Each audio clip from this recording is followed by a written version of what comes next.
शिपूरा नाम का एक गांव था। उस गांव में कुआं ना होने की वजह से सभी गांव वाले नदी से ही पानी लाया करते थे। एक दिन गांव की एक औरत निर्मला नदी के किनारे बैठकर कपड़े धो रही थी। तभी उसे नदी से डरावनी आवाज सुनाई दी। कौन है यहाँ जो मुझे डरा रहा है? अरे कौन है यहाँ?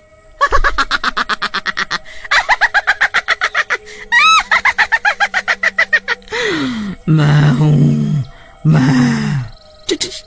चुड़ैल भागो यहाँ से, भाग जाओ यहाँ से। निर्मला अपने कपड़े छोड़कर गांव में भाग जाती है। अरे ओ गांव वालों, सुनो उस नदी पर मत जाना, उस नदी में एक चुड़ैल है। अरे क्या बोल रही हो बहन? चुड़ैल नदी में? सुबह ही तो हम सभी औरतें उस नदी से पानी भरकर लाई हैं, तब तो कोई चुड़ैल हमें दिखाई नहीं दी। कहीं तुम नींद में तो नहीं हो? अरे तुम लोगों को मेरी बातों पर यकीन नहीं है ना, तो खुद ही जाकर देख लो। हाँ भाइयों, चलो तो जरा नदी पर, हाँ, देखें कैसी चुड़ैल है। सभी गांव वाले नदी पर जाते हैं, पर वहाँ कोई चुड़ैल नहीं दिखती। अरे यहाँ तो कोई चुड़ैल मुड़ैल नहीं है, निर्मला को कोई वहम हुआ होगा। चलो भाइयों, अपना काम करें, हाँ? गांव वालों को नदी पर कोई चुड़ैल नहीं दिखती। फिर सभी लोग वहाँ से चले जाते हैं। अगले दिन सुबह सुबह सभी नदी पर आते हैं। कोई पानी भरने आता है, कोई कपड़े धो रहा होता है, तो कोई उसमें नहा रहा होता है। चुड़ैल नदी के अंदर थी, तो वो ये सब देख रही थी। ये सभी गांव वाले फिर नदी पर आ गए।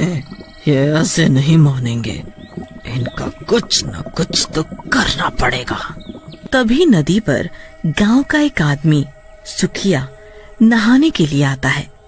जैसे ही सुखिया नदी में नहाने के लिए अंदर घुसता है, नदी में अंदर बैठी चुड़ैल उसका पैर पकड़ लेती है। अरे अरे अरे अरे मेरा पैर किसने पकड़ा है?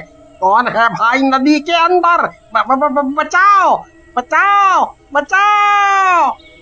चुड़ैल सुखिया का पैर पकड़कर नदी के अंदर खींच लेती है और फिर सुखिया को नदी के बाहर फेंक देती है। सुखिया बेहोश हो जाता है। गांव के कुछ लोग सुखिया को वहाँ पड़ा देखते हैं। सुखियो, ये तुम्हें क्या हुआ? अरे ये तो बेहोश है, इसे इसके घर ले चलो। जब ये होश में आएगा तब ये कुछ बताएगा ये बेहोश कैसे हुआ है। सभी गांव वाले उसे उठाकर उसके घर ले जाते हैं। जब सुखिया होश में आता है तो उसके साथ क्या हुआ सब बताता है। भाइयों, मैं सच बोल रहा हूँ, नदी में कोई तो था जिसने मुझे नदी में खींच लिया था। अरे ये क्या हो रहा है? पहले निर्मला और अब ये सुखिया, तुम दोनों का दिमाग तो नहीं खराब हो गया? तुम लोग मेरी बात पर यकीन क्यों नहीं करते? मैं सच बोल रहा हूँ। अरे भाइयों, देख नहीं रहे कितनी भयंकर गर्मी पड़ रही है। गर्मी की वजह से सुखिया बेहोश हो गया होगा और कुछ नहीं। हाँ, तुम सही बोल रहे हो। ये सुखिया तो कुछ भी बोले जा रहा है। फिर सभी गांव वाले वहाँ से चले जाते हैं। कोई भी सुखिया की बातों पर यकीन नहीं करता। फिर भी सभी लोग नदी पर जाते। वो